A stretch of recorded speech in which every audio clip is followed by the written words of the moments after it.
శ్రీమాత్రే నమః. అమ్మవారి యొక్క 12వ నామం, ఆమె యొక్క వర్చస్సును గురించి ఇక్కడ వర్ణించడం జరుగుతోంది. ఇప్పుడు నిజారుణ ప్రభాపూర్మజ్జద్ బ్రహ్మాండ మండలాయై నమః అంటే తన సహజమైన అరుణారుణ కాంతుల నిండుదనంతో మునుగుతూ తేలుచున్న బ్రహ్మాండ మండలము కలిగినది అని అర్థం. ఇదే గనుక మనం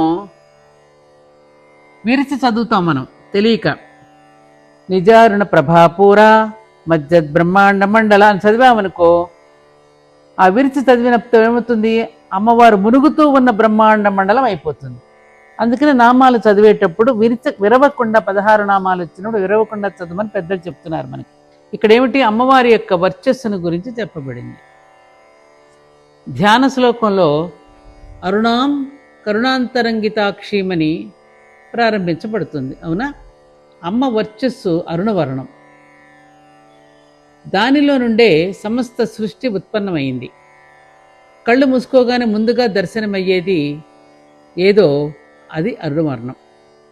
కన్ను తెరవడం అంటే చీకటి నుండి వెలుగులోకి రావడం. మనం కూడా కళ్ళు మూసుకోగానే చీకటి అనిపిస్తుంది, తెరవగానే ఎర్రగా కనిపిస్తుంది. గమనించండి. కన్ను మూయడం అంటే వెలుగు నుండి చీకట్లోకి పోవడం. అంటే ప్రాతకాలం సంధ్యాకాలం ఈ 2 వేళల ఆకాశంలో అరుణవర్ణమే కనిపిస్తుంది. దీని యొక్క ఫలితం ఏమిటి, అమ్మవారికి నామాన్ని చదువుకుంటే సృష్టి యొక్క విజ్ఞాన దర్శనం కలుగుతుంది. అమ్మవారి ప్రాతకాలంలో అరుణారుణమూర్తిగా మనకి ధ్యానించుకుంటూ పోతే సృష్టి యొక్క విజ్ఞానం యొక్క దర్శనం మనకు జరుగుతుందన్నమాట. ఇంత అద్భుతమైన రహస్యనామ స్తోత్రాలలో ఉన్న అనేక రహస్యాలను మీరు తెలుసుకోవాలి అంటే ఈ ఛానల్ని మీరు సబ్స్క్రైబ్ చేసుకుంటే మీకు అనేక విషయాలు తెలుసుకోగలుగుతారు. చేసుకుంటారు కదూ.